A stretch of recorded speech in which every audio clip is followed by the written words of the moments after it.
I've just taken my Cavalier for a drive and it was driving absolutely fine until I went over a speed hump. And as I hit the bump, it kind of bogged down, it lost a bit of power, and the engine management light kind of flickered on, flickered off, and then it drove all right. And it drove absolutely fine again until I tried to pull away from a junction. And again, the engine management light came on, it lost power, bogged down, picked back up and drove fine. It did this 3 times on about a 20-minute drive. So I've come back, I've plugged it in, and let me show you what fault code I've got. So that there's the engine management light. And like I say, that flickered on a couple of times. So when I plug it in, this is the fault code that I get. Code 19, speed signal incorrect, no signal.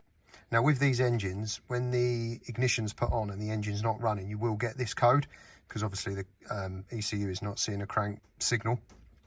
But when I got back, the engine was hunting quite a bit.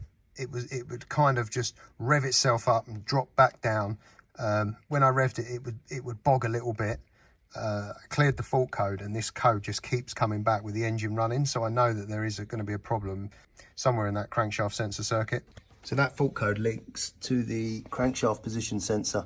So I followed the wiring up, and I had it run inside here with the HT leads, and I thought maybe the shielding has broken and it's getting some interference from the HT leads. And what I found was, if you look here, you can see the crank sensor has actually rubbed through, and it was running fine, but I took the rocker cover off the other day to put a new gasket on it, and obviously I moved all this wiring. I think what's happened is where I've put the wiring back, where that's rubbed through, it was obviously rubbing on the head here, and it was shorting out. So obviously when I first went over that bump and I got the first problem, I think it's just shorted out onto the rocker box.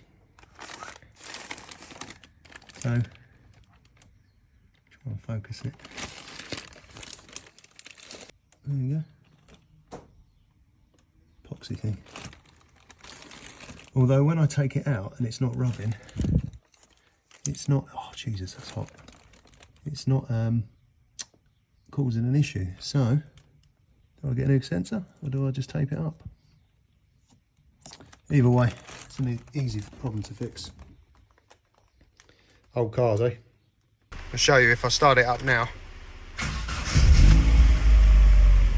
You see the engine management light's off.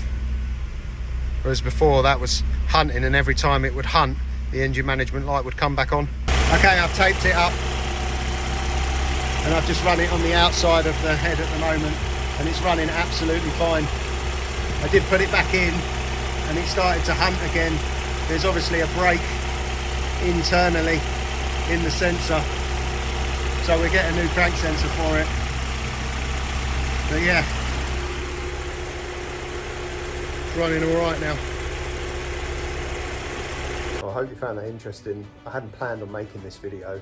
I was so focused on actually trying to figure out what the problem is, I hadn't actually bothered filming what was wrong with it, which is why there's no video of it actually hunting and running rough.